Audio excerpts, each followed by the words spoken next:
What's going on, my fellow Guardians? Your dude Sly here, and welcome back to another Destiny 2 raid guide. It's that time of year where a brand new raid graces us with its presence, and with the Root of Nightmares dropping only a day ago on March 10th, well, a day ago as of making this video, it's time to get to work and break down the various mechanics across each of the encounters and show you how things work at each step along the way, along with the various subclasses to use, weapons, tips and tricks, and so on that'll make your life a little easier. Now, I've been making raid guides for Destiny since D1. My first day 1 raid was actually Crota's End back on the moon, and probably the best time I've ever had playing Destiny. Day 1 raids are definitely a favorite of mine to this day, and I love making guides to help those who need it. So sit back, chillax, and let's talk about the first encounter within Root of Nightmares, Cataclysm, or I like to call it the Tormentor's encounter. Now, first let's break down subclasses and weapons, and then we'll take a tour of the map, talk about mechanics, and then put it all into motion from start to finish.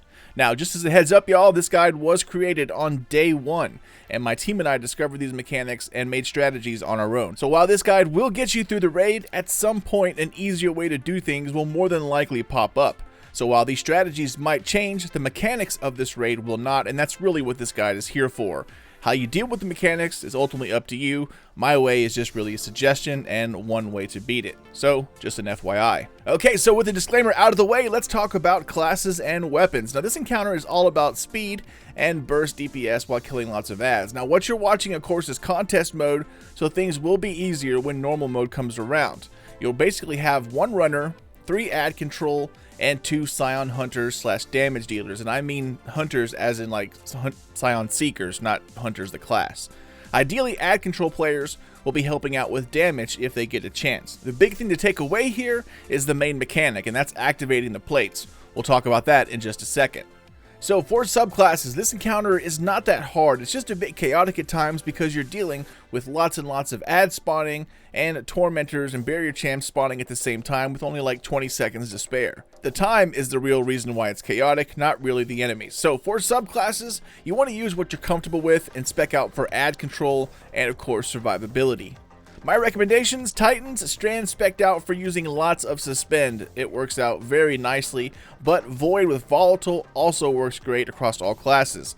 Having a bubble is also, as a safe haven, kind of a nice addition as well. Weapons of Light never hurts in any situation, and if you want to tank it up, be sure to switch over to the Solar subclass spec'd out with Sunspot, Scorch, and of course Loreley's Helm with 100 resilience. Warlocks, you can rock the Fusion Grenade build with Starfire pretty much the entire raid, but once again, Void Locks using Devour with Volatile works very, very nicely here as well. Hunters, if you are a runner, spec out for speed and invis with a Void subclass, but Strand also works well because of the strong super with mobility and grapple, so it's up to you.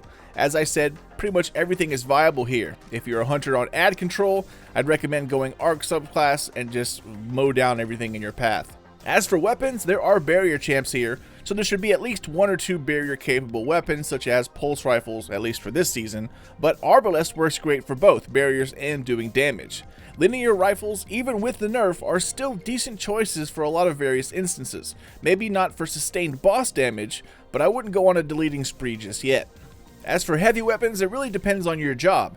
Ad clear, Anarchy does well for ads and helping with Tormentor damage, but if you're on a Void subclass, using a Void LMG with Volatile is pretty strong this season. Now if you're a runner, you can use the Sword with Eager Edge for extra mobility and help cut down any ads in your way. For the Scion Hunters and damage dealers, Izanagi's with a good LMG works well, but Sleeper seems to be one of the best options for quick burst damage when you don't have a lot of time. Now over time, Rockets win the contest in terms of DPS, but if you only have a few seconds to do damage, Sleeper is a pretty hard exotic to beat. A Sniper also works well here to pop the shoulders on Tormentors. If you're out of heavy, Succession is also a good choice. No matter your position, Salvage or Salvo works well as a special, but any wayframe, especially Void for Volatile or a Breach Grenade with Blinding, works nicely here too. A Glaive, like you see what I'm using here, also a pretty good choice. So those are just some easy options for various positions, but again, run whatever you know works best for you and fits in with your build.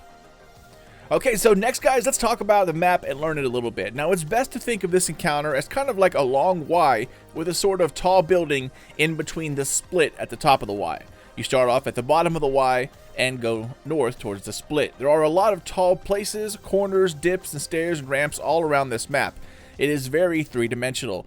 Doing this brings, of course, added challenges because there's a lot more places for things to hide. But this encounter is not hard. Like I said, it's merely just the timing. Once you know how things work, where things spawn, you're going to get through this in no time. So within this sort of Y-shaped map, there are 4 sections. Break this Y up into like 4 sections from top to bottom. The main goal here is to beat the timer and make it into the next section. You basically make it through each of the sections, restarting the timer along the way, and once you get to the end, you kill a bunch of tormentors and you are done. Now, throughout this Y-shaped map, there will be these plates with a sort of swirling vortex on them. At the start, you're going to see a light bubble with a kind of larger traveler-looking orb radiating in the middle. I call this the Orb of Light, or the Traveler Orb.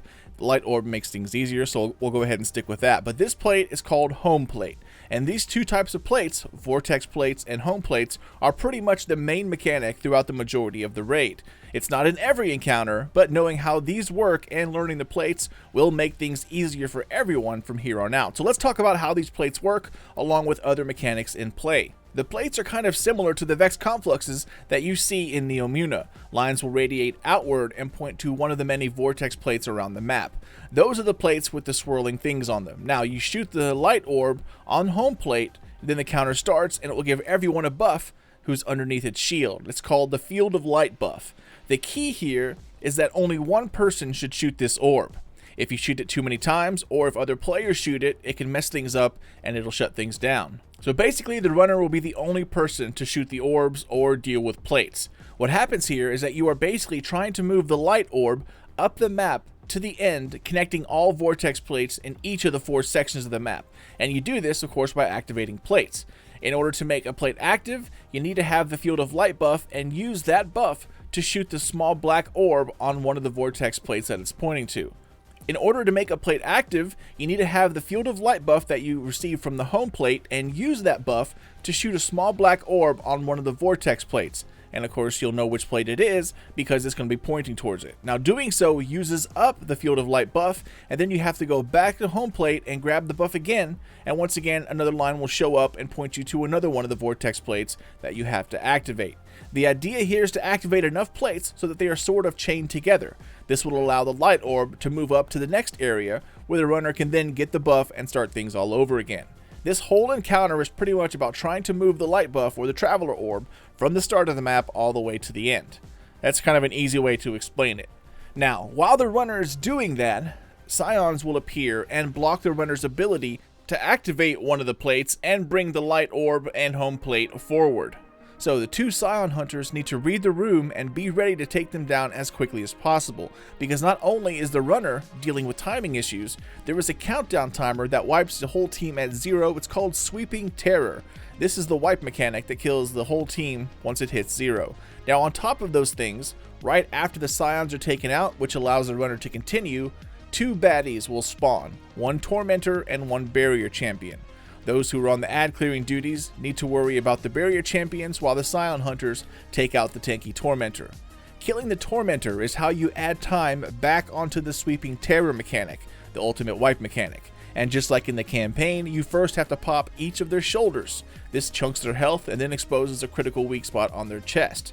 You don't have a lot of time here, so you need to take out the Tormentors as soon as possible, and this is where Sleeper comes in. The shoulders can be popped with snipers, but once the chest is exposed, it only takes a few shots with Sleeper to kill it.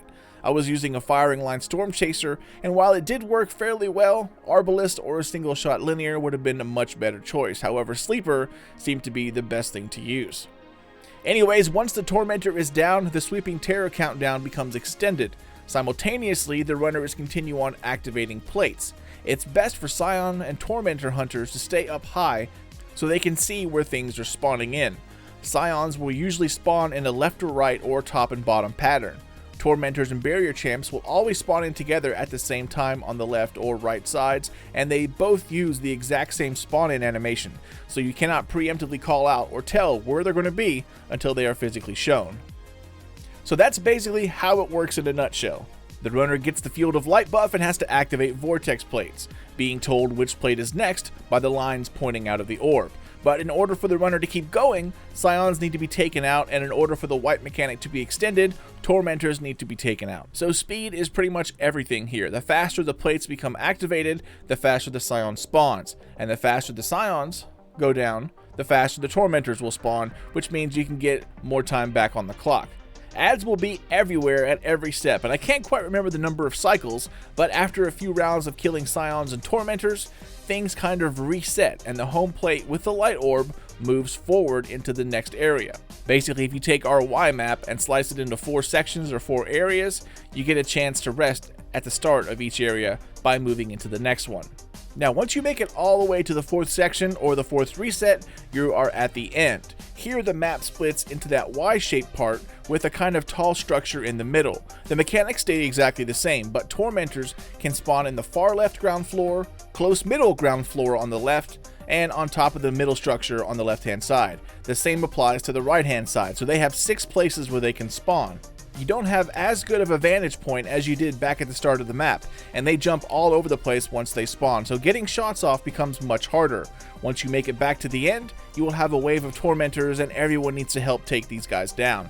Remember, rockets and grenade launchers don't do crap to tormentors until their shoulders have been popped and it exposes the chest. And more than likely, you're going to be out of ammo here too, so try to save supers for this purpose and make sure your team takes advantage of every orb and every brick of heavy on the ground. Once the plates have been activated and moved to all sections, all of the plates will do the sort of ignite mechanic showing that they are all active, and that spawns in the final tormentor, and once you take care of him, my friend, you are done. Congrats, you have just beat the first encounter within the new Root of Nightmares raid. The ending can be quite chaotic because it's all about positioning and burst damage along with that pesky timer, but you absolutely got this. At the end of this video, during my outro, check out the link to my secret chest guide, as there will be one immediately after this encounter. However, it is right before the second encounter, so be sure to grab that along your way. But that's it for me, Guardians. I hope that this guide helps you not only get through it, but that I also made it easy enough to understand. You know, most guides that come out early on day 1 only show like a 30-minute clip of some dude beating it through one vantage point. You know, with really no explanation other than what you see on the screen and him talking to his friends. So hopefully this will provide some context as to the other things going on in the background. Encounter number 2 relies heavily on the plate mechanic, and it introduces another mechanic in with the plates along with a second plate type, a darkness plate. So if you need help understanding everything going on with encounter number 2, I'll have a guide up for that here soon as well. So subscribe to my channel Slynation, and be sure to turn on alerts so you can watch it the instant it comes out. But that's it for me, compadres. Thank you all so much for watching and for supporting my channel Slynation. Be sure to smack the thumbs up or down if you liked, loved, or hated this video, and if you wish to get in touch, business or otherwise, feel free to hit me up anytime for whatever reason, guys. SlyNationGaming67@gmail.com, or check me out over on the socials at Sly_Nation on Twitter, SlyNation Gaming on good old Facebook. Take care, my fellow raiders, and keep those eyes open for more Root of Nightmare raid guides and secret videos coming out here soon. But until then, this is your dude Sly, and I'll see you all next time.